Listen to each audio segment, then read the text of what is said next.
I'm replaying Final Fantasy VII Rebirth. Again.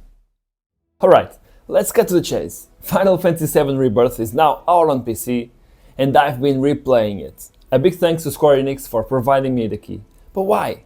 Why am I doing it less than a year after putting more than 100 hours on a PlayStation version? Because this version is an absolute treat for anyone who loves high-performance gaming and stunning visuals at the same time. But let's talk about it. The PC version of Rebirth takes what was an already gorgeous game on the PS5 and turns it up a notch. I'm running the game at 4K on an RTX 470 Ti with nearly everything maxed out, and I'm getting between 80 to 110 FPS, depending on the area. And I'm not running a Ryzen CPU with 3D cache, so have that in mind. It's actually a very good port, especially when compared to the remake ports, the first game in the series.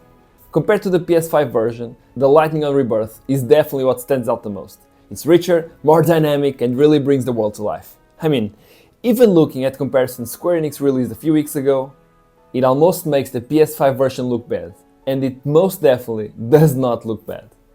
It's not a night and day difference, but when you put it side by side, it's a bigger difference than what we're used to, at least with other games with different versions on different platforms. One of the big complaints about the PS5 version was its performance mode. That variable resolution made everything look blurry just to keep 60 FPS. On PC, assuming your setup is strong enough, you don't have to deal with that trade-off. It's sharp, it's smooth, and honestly, the best way to experience the game.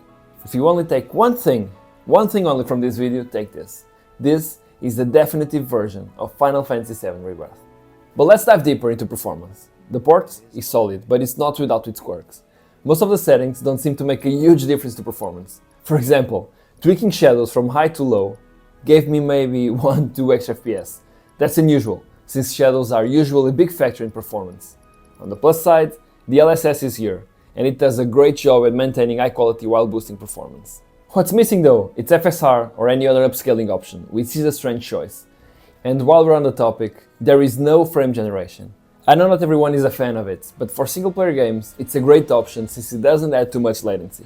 And yeah, I know that everyone is not happy about AI to produce more frames in our games.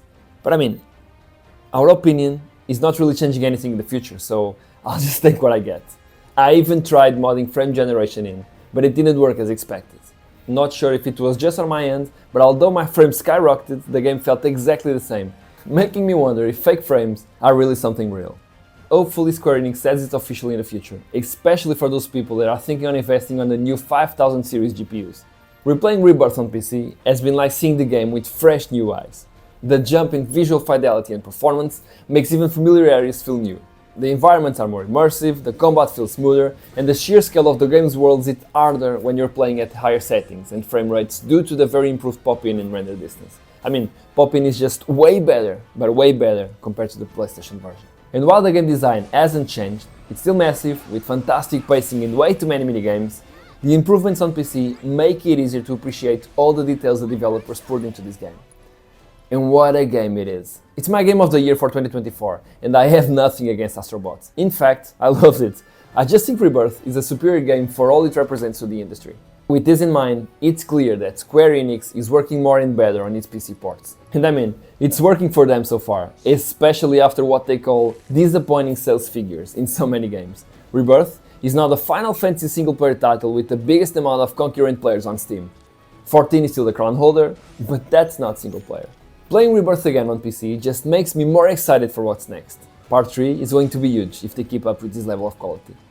Whether it will be called Reunion or something else, I can't wait to see how they wrap up this incredible reimagining of the classic.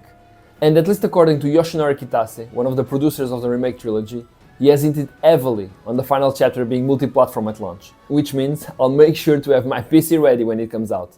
What are we thinking? 2027? I mean, that's my guess, considering the confirmation that Part 3 has been in active development for almost a year now. When do you think it's going to be released? Let me know in the comments. So that's why I'm replaying Final Fantasy VII Rebirth on PC. It's just that good to not be replayed. The improved visuals and performance make it worth experiencing it all over again. The first time I played, I could barely put down my controls on the PS5, and that's a fact. Have you tried the PC version yet? Or are you planning on doing it? Let me know. If you're still here, thank you so much. I really appreciate your support, and if you enjoy the content and want to help me, consider liking and subscribing. See you next time.